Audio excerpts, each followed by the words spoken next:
copy. Chase has cut the brake.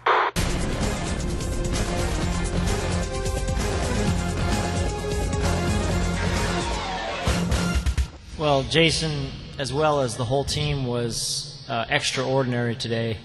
I think today was a bike race. It really was a battle out there, and all the riders from Discovery Channel suffered quite a bit. I personally saw, Alan and Tony and Brian get dropped, come back, just suffering with the grimace on all day long. And, I knew with Jason up there that was going to be the key.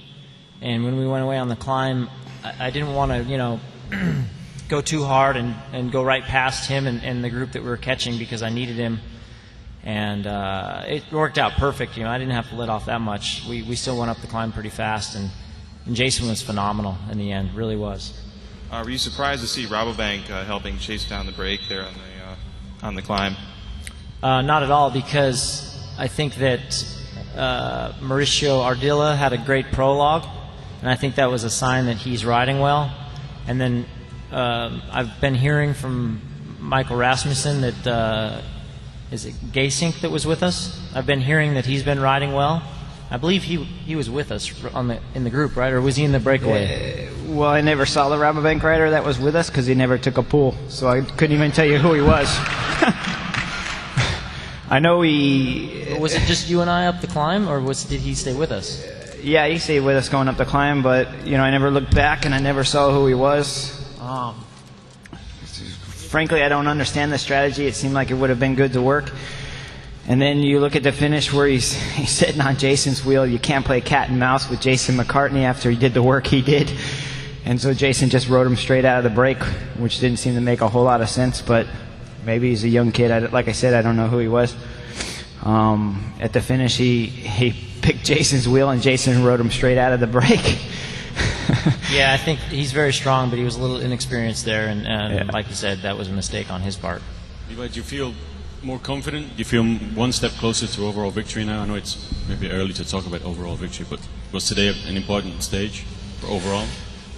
Well, I would have liked to have gotten to the finish with a minute over that group, and from the sounds of it, they almost caught us, so that certainly doesn't make me feel secure. And then on top of that, Jens, I don't know if you've noticed, but he can time trial pretty well. So, no, I'm a long ways from the overall victory. I've always said it. I'd love to win here. I'm going to give it everything. I hope I have a good day on the time trial, and that's all I can say, really. Fortunately, we didn't panic. It was a little bit stressful in the beginning because we were really trying to close it when it was 20, 30 seconds, and we couldn't. I mean, it was a tailwind, and it's hard when you're doing 65 an hour. It's hard to go 70, and the speed was just too fast between the breakaway and us to close that gap.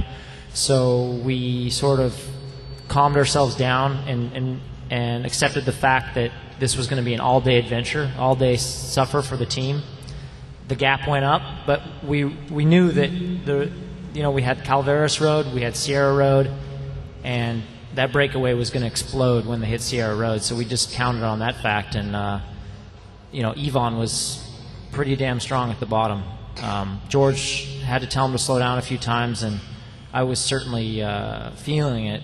And I asked him to go as far as he could, and he did. He went really far up the climb, and I think that when he was finished, there was only about 4 or 5 guys left. So he made my job very easy. There was a moment when I had dropped back to the team car to speak with Johan, and to have the 7-time Tour de France winner there, excited, showing a lot of emotion for us because he understands that today was a real battle. It was a hard day for our team, and he was 100% behind us, cheering us on in the radio, giving us, words of encouragement, and it really made everyone dig that extra little bit, so it was special.